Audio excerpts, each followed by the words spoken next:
ओम शांति। दिवाली का त्योहार भारत में खुशियां लेकर आया है। इस श्रेष्ठ पर्व की आप सभी को बहुत बहुत हार्दिक बधाइयां हो। आप सदा प्रसन्न रहें, सुखी रहें, प्रगति के पथ पर सफलतापूर्वक आगे बढ़ते रहें। यही इस पर्व की हमारी ओर से आपके लिए शुभकामना है, मुबारक है। भारत में जितने भी त्योहार मनाए जाते हैं उन सब के पीछे आध्यात्मिक रहस्य है। कोई बड़ी घटना हुई है जिनकी यादगार में ये पर्व मनाए जाते हैं। दिवाली के पीछे कई घटनाओं का वर्णन किया जाता है। कि रावण का वध करके अयोध्यापुरी लौटे थे तो लोगों ने दीपावली मनाई थी, दीप जलाए थे। तो तब से हर वर्ष ये परंपरा हो गई। कई कहानियां हैं। नरकासुर थे एक राजा, उसने आतंक मचाया हुआ था। श्री कृष्ण ने उसका संहार किया था। उसकी याद में लोगों ने खुशी मनाई थी, दिवाली मनाई थी। तब से यह त्योहार चालू हो गया। तीसरी जो एक सत्य घटना है कि जब श्री लक्ष्मी और नारायण का कोरोनेशन हुआ था, राज तिलक हुआ था, तब दीपावली हुई थी। देवताओं का राज धरा पर स्थापित हुआ था।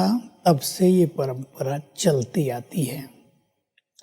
लेकिन इन सब के पीछे जो वास्तविक रहस्य है, इस धरा पर भगवान एक बार आते हैं कलयुग के अंत में, सतयुग के आदि में, युग परिवर्तन करने के लिए आकर सत्य ज्ञान देते हैं और भिन्न भिन्न कार्य उनके द्वारा होते हैं। उनकी यादगार में भारत में भिन्न भिन्न त्योहार मनाए जाते हैं। क्योंकि भगवान भारत में आते हैं। ये भारत ही भगवान की जन्म भूमि और कर्म भूमि है। बहुत महान है ये देश भारत, सचमुच महान तीर्थ है। जितने त्योहार यहाँ मनाए जाते हैं उतने त्योहार तो सारे देशों में मिलकर भी नहीं मनाए जाते।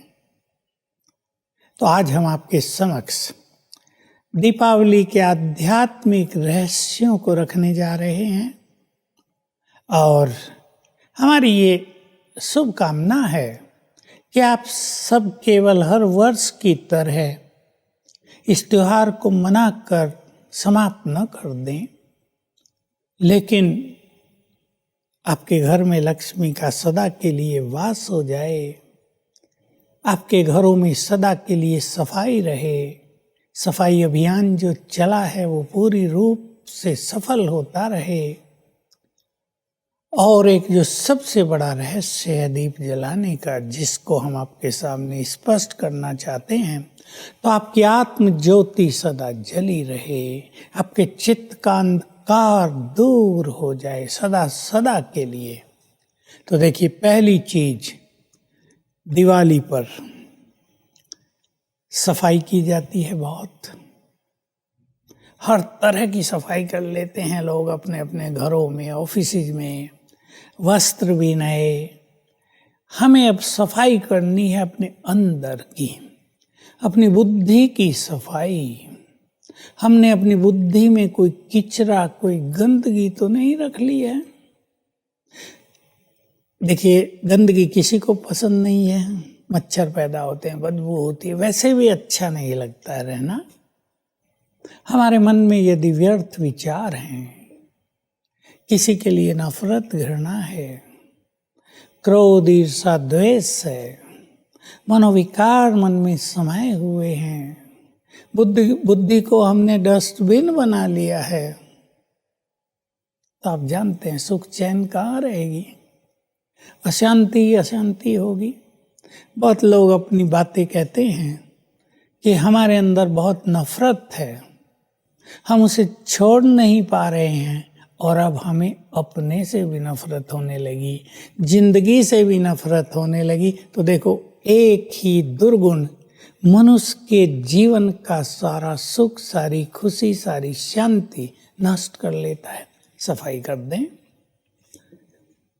अपने अपने घरों की सफाई तो कर ली है, अब मन और बुद्धि की भी सफाई कर लें। हमारा मन सभी के लिए शुभ भावनाओं से भरा हो। हमारे मन में एक ही श्रेष्ठ इच्छा हो कि हम सबको सुख प्रदान करेंगे, तो देखो कितना सुंदर हो जाएगा। हो जाएगा या नहीं? मान ले, इस पे चिंतन करें। आज आप नए वस्त्र भी पहनते हैं, वास्तव में इसका अर्थ तो बड़ा गूढ़ है। ये देह हमारा वस्त्र है और हम हर जन्म में वस्त्र बदलते आए हैं, लेकिन हमारे पास एक एंजेलिक ड्रेस भी है, फरिश्ते की ड्रेस भी है, उसको पहना करें। ये उन लोगों के लिए सहज रहेगा जानना जिन्होंने ईश्वरीय ज्ञान लिया है, जो सूक्ष्म शरीर के रहस्यों को जानते हैं। व्यापारी लोग अकाउंट बदलते हैं, अपना सब चेक करके नया शुरू करते हैं। गणेश का चित्र भी बना देते हैं, स्वास्तिक भी बना देते हैं। स्वस्थिति को श्रेष्ठ रखने से और हमारे कर्मों के खाते को सुंदर बना लेने से हम संपन्न हो जाएंगे, हम बहुत सुखी हो जाएंगे। कदम कदम पर हमें सफलता मिलेगी। तो अकाउंट का काम आज आप कर रहे होंगे, बिल्कुल नया शुरू कर रहे हैं अपना चोपड़ा। अब जो कर्मों का हमारा अकाउंट है उस पर भी हम एक नज़र डाल लें जरा। ऐसा तो नहीं हमारे उस कर्मिक अकाउंट में निगेटिविटी ही भरी है, पाप कर्मों का पलड़ा जरा ज़्यादा भारी है, तो भगवान हमारे खाते को देखकर खुश तो नहीं होगा, लक्ष्मी भी खुश नहीं होगी। कैसे आएगी भला वो हमारे पास? आज बहुतों का कर्मों का खाता जरा बिगड़ गया है, काला हो गया है। इसलिए लोगों को वास्तविक चैन, वास्तविक आनंद, संतोष, जीवन जीने का जो सुख होता है वो प्राप्त नहीं हो रहा है। आज हम कोई नया खाता चालू करें, नए संस्कार चालू करें। आपके पास यदि कोई ऐसा संस्कार है जिससे आप भी परेशान हैं, दूसरों को भी कष्ट होता है, आज उसका त्याग कर दें। बहुत सुख भरा कर्मिक अकाउंट हो जाएगा आपका। देखिए, कई मनुष्यों की आदत होती है दूसरों को बुरा बोल देना, संस्कार हो जाता है ज़्यादा बोलना, लोग तंग होते रहते हैं। ये सूक्ष्म पाप कर्मों का खाता बढ़ाने वाला होता है।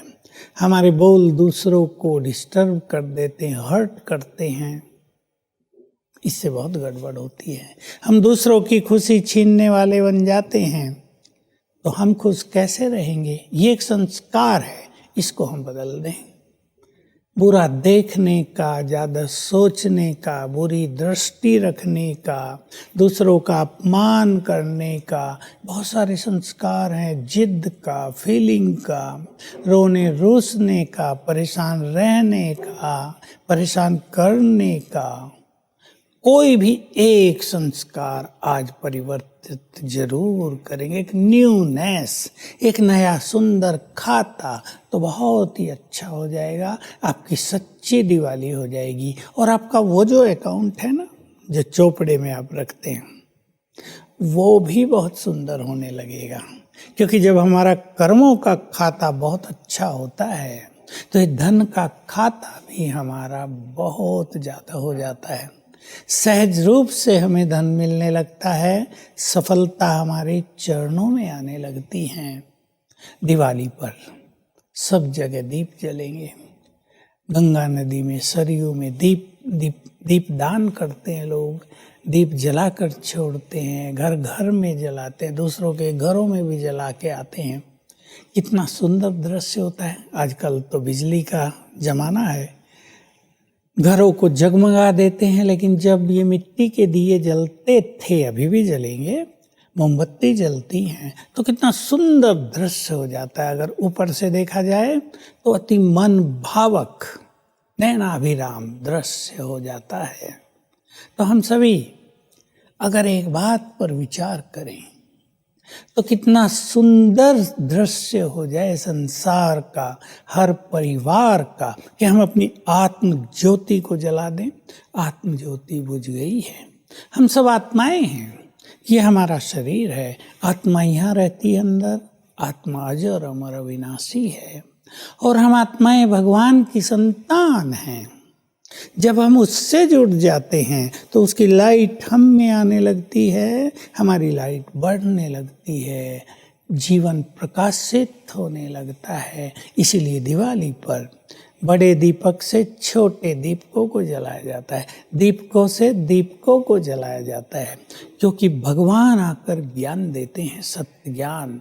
वो सत्य ज्ञान पुस्तकों से किसी को नहीं मिलता है, वो ग्रंथों से नहीं मिला। ये सब होते हुए संसार में अंधकार फैलता गया है।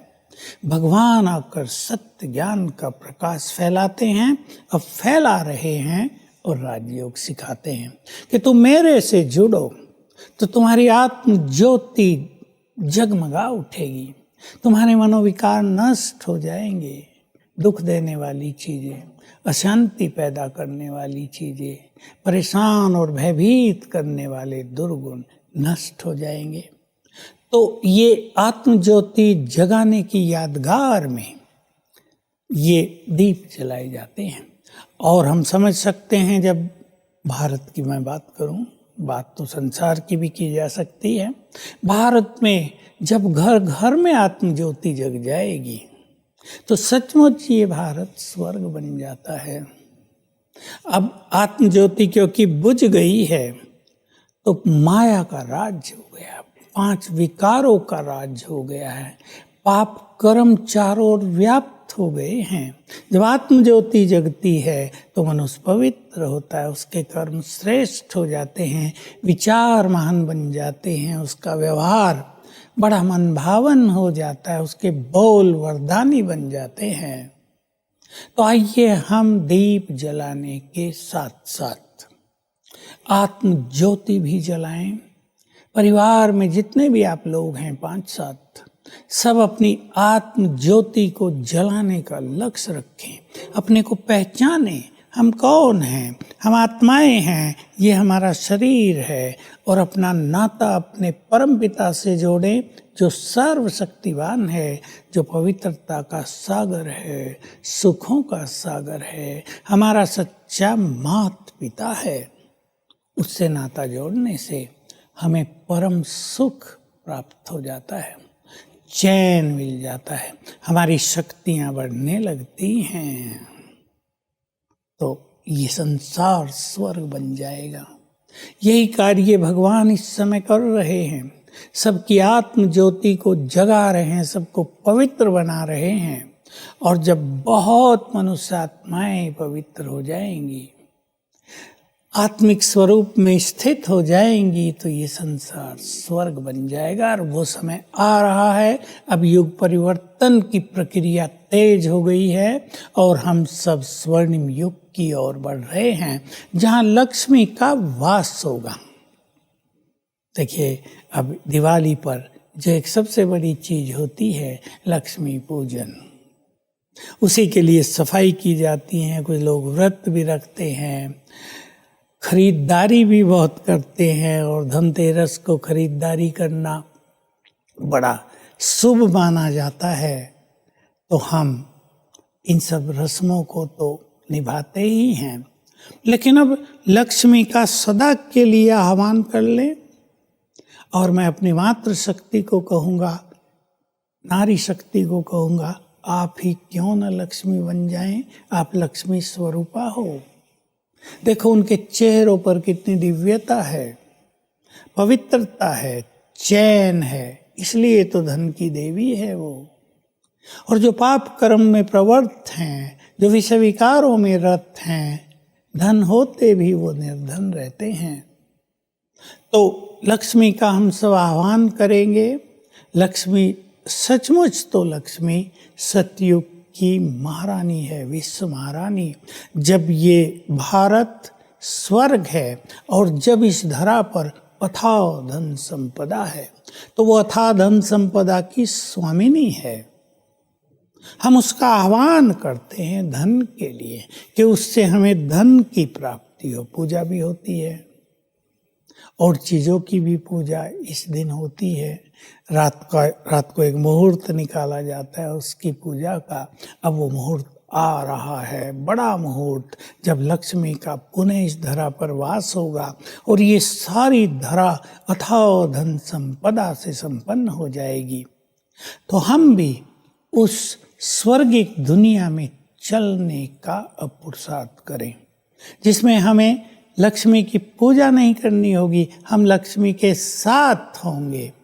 लक्ष्मी का धरा पर वास होगा और हम सब के पास अथाह धन संपदा होगी। हमें धन संपदा के लिए इधर उधर देखने की जरूरत ही नहीं पड़ेगी। तो लक्ष्मी बहुत पवित्र है। उसने अपने पूर्व जन्म में बहुत श्रेष्ठ पुरुषार्थ किया, ज्ञान धन का दान दिया। वही सच तो ये रहस्य है कि लक्ष्मी ही पूर्व जन्म में सरस्वती थी, जिसने गहन तपस्या करके ज्ञान दान किया, इसलिए वो विद्या की देवी कहलाई। तो जिनके पास ये ज्ञान बहुत होता है, उनके पास स्थूल धन भी बहुत हो जाता है, उनके पास संपन्नता हो जाती है। फिर उन्हें किसी की पूजा पाठ करने की जरूरत नहीं होती। अन्यथा क्या हुआ? लक्ष्मी का आह्वान हम हर साल करते आए, साल में एक ही बार करते हैं लोग, बाकी कभी कभी करते होंगे, लेकिन धन आया नहीं, धन चला गया। अब के संदर्भ में तो आप देखिए, कोरोना काल में धन की दरिद्रता हो गई सब जगह, इकोनॉमिकल क्राइसिस हो गया है सब जगह।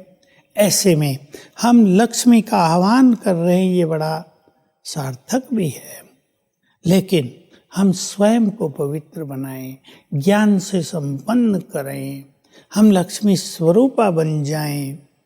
हम वास्तव में देवों की संतान हैं, हम इस स्वरूप को पहचान लें, तो ये भारत पुनः सोने की चिड़िया बन जाएगा। और ये बनना ही है। ये थोड़ा सा समय हमें विकराल दिखाई देगा, लेकिन उसके बाद घर घर में दीप जलेंगे, घर घर में दिवाली होगी, रोज दिवाली होगी, दीप भी जलेंगे, आत्म ज्योति जगी हुई होगी, खुशियों के दीप जलेंगे, खुशियों का भंडार बन जाएगा हर एक का जीवन। और धन संपदा के तो कहने ही क्या, वहाँ गिनती नहीं होगी। तो आइए हम इस धरा पर आए हुए भगवान को पहचानें, उससे अपना नाता जोड़ें और आत्मा की ज्योति जो बुझ गई है उसको पुनः जलाएं, उसकी ज्योति को बहुत ऊंचा उठाएं। हमारी जली हुई ज्योति से जग प्रकाशित हो उठेगा। एक दूसरे की भी ज्योति जगवाएं, सबको पुण्य कर्म करने की प्रेरणा दें, स्वयं भी अपने जीवन को पुण्य कर्मों के सच्चे खजाने से भरपूर कर लें और ज्ञान धन प्राप्त करें जो भगवान स्वयं दे रहा है। अपने चित्त की पूरी तरह सफाई कर लें। चित्त में अगर कोई भी गंदगी होती है तो जीवन बदबू से भरपूर रहता है, जीवन सुगंधित नहीं रहता। हम पवित्रता से, सद्गुणों से अपने चित्त को भरपूर करें, अपने संस्कारों को थोड़ा सुंदर बनाएं, रिफाइन करें, तो ये हमारी सच्ची दिवाली होगी। तो ऐसी श्रेष्ठ दिवाली मनाने की सदा सदा के लिए लक्ष्मी का आह्वान हो जाए, ऐसी आने वाली शुभ दुनिया की भी आप सभी को बहुत बहुत शुभकामनाएं। आप सभी अपने जीवन की यात्रा में सहज भाव से सफलता को साथ लेकर अपने लक्ष्य की ओर, अपनी मंजिल की ओर तीव्रता से अग्रसर हों और इस धरा पर आए हुए भगवान को पहचान कर उससे अपना नाता जोड़ लें। यही हमारी ओर से, हमारे ईश्वरीय विश्वविद्यालय की ओर से आप सभी को इस पावन पर्व की सच्ची सच्ची मुबारक है। Thank you very much. ओम शांति। आइए इस दिवाली संस्कार परिवर्तन का उत्सव मनाएं।